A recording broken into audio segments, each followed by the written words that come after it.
बिस्मिल्लाहिर्रहमानिर्रहीम। अस्सलाम वालेकुम। शुमाल HD न्यूज़ के साथ मैं हूँ अमान अल्फत। आइए नजर डालते हैं आज की खबरों पर। डॉलर ने फिर उड़ान भर ली। इंटरबैंक मार्केट में डॉलर ₹1.06 इजाफे के बाद ₹270.50 का हो गया। ओपन मार्केट में डॉलर ₹281 में फरोख्त हो रहा है।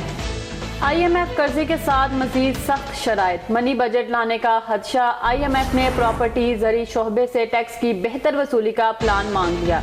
प्रॉपर्टी और जरी टैक्स लगाकर महसूलात में इजाफा किया जाएगा।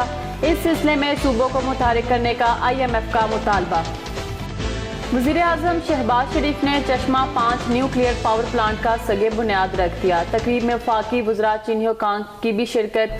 दूसरी तरफ यूनिवर्सिटी ऑफ टेक्नोलॉजी के कैंपस का भी संगे बुनियाद रख दिया। खिताब करते हुए कहा कि हमारी हुकूमत को बस 1 माह रह गया है। मेरे लायक कोई खिदमत हो तो अपनी जान भी निछावर करूँगा। हुनरमंद अफराद को बहरूने मुल्क भेजने से तिजारती खसारा कम होता है। इलेक्शन कमीशन ऑफ पाकिस्तान ने वोट के इंदराज में और क्वाइफ की दुरुस्तगी की तारीख में तोसी कर दी। अब 20 जुलाई तक अवाम अपने वोट का इंदराज और क्वाइफ की दुरुस्तगी कर सकेगी। शहरियों को अपने जिले इलेक्शन ऑफिस से रुजू करने की भी हिदायत। 16 साल बाद दुबई से आने वाले नौजवान को स्नैप चेकिंग के दौरान पुलिस ने गोली मारकर हिलाक कर दिया था, जिसकी तफ्तीश जारी रही, जिसमें CCTV फुटेज सामने आ गई। फुटेज के मुताबिक जख्मी नौजवान गोली लगने के बाद सड़क पर पड़ा दिखाया गया। गिरफ्तार मुलजमान DSP कमर जावेद को अदालत में पेश करके रिमांड लिया जाएगा। वाक़े में मुलविस ASI समेत 4 मुलजमान तहाल मफरूर है। ये वाक़या कराची मंगोपीर में गुज़िश्ता दिनों पेश आया था।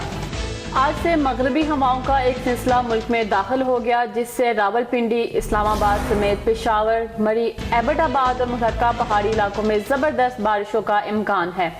गिलियाद, शुमाली इलाका जात, नारान कागान के इलाकों में लैंड स्लाइडिंग का भी खतरा। लोगों को एहतियात बरतने की हिदायत भी की गई। ये थी अब तक की न्यूज़। मज़ीद खबरें और अपडेट जानने के लिए देखते रहें शुमाल HD न्यूज़। तब तक के लिए इजाज़त दीजिए। अल्लाह हाफिज़।